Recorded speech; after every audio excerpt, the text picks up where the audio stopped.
On the social media platform X, last night, a U.S. service member passed away from injuries received during the Iranian regime's initial attacks across the Middle East. The service member was seriously wounded at the scene of an attack on U.S. troops in the Kingdom of Saudi Arabia on March the 1st.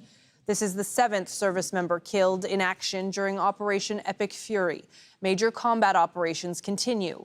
The U.S. military adds that the identity of the fallen warrior will be withheld until 24 hours after next of kin notification. So let's go back to Heidi Jo Castro now in Washington, D.C. Heidi, this will be a difficult thing for the administration and the American people to know that another service member has died. Absolutely. And it's interesting that just like the lack of reaction to the appointment of the new Iranian supreme leader from Trump, he also has not acknowledged this, at least publicly, as of yet. But this does now lead to 7 U.S. service members who have died in a war that Trump himself launched. And that is significant, given that just yesterday he was at Dover Air Force Base for the dignified transfer of the remains of the first 6 soldiers who had been killed in Kuwait. All 7 were injured apparently on the day after the U.S. launched its first strikes against Iran by Iranian drones in its retaliation on U.S. troops in the region. So we're still waiting to hear more information about this 7th individual who was killed, and Trump warning that there would still be more as this conflict continues. And Heidi, we know how these ceremonies, how important they are in the United States. We know how difficult it is when they hear that a service member has been killed. So that is how they are feeling the war at this point, most poignantly, but also economically, we're starting to see that as well. Gasoline prices in the United States have risen 16% since just a week ago. In February, a gallon of regular gasoline cost an average of $2.89 a gallon across the United States. A week ago, just one day into the conflict, that price had risen to $2.98.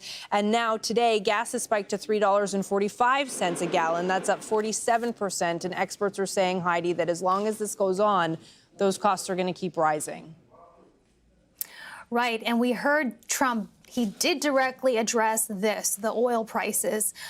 In a Truth Social post that he just put out a few minutes ago, he said short-term oil prices, which will drop rapidly when the destruction of the Iran nuclear threat is over, is a very small price to pay for USA, the world, safety, and peace. He continues, only fools would think differently. So obviously, you know, this is the economic piece of this is at the top of mind for President Donald Trump. Indeed, Americans see these gas prices getting higher every day on their roads and on their highways, and they have said pointedly that this is not the direction that they wanted this country to head in. In fact, 56% said in national polling that they oppose this U.S. conflict with Iran, and very few approve of how Trump is handling it.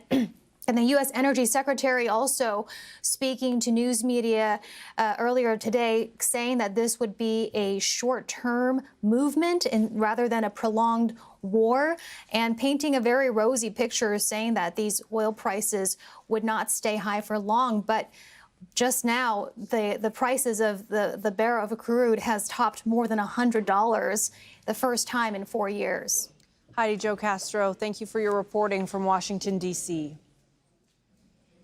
An Iranian military official says Tehran will intensify its offensive against Israel and the U.S. from Sunday night.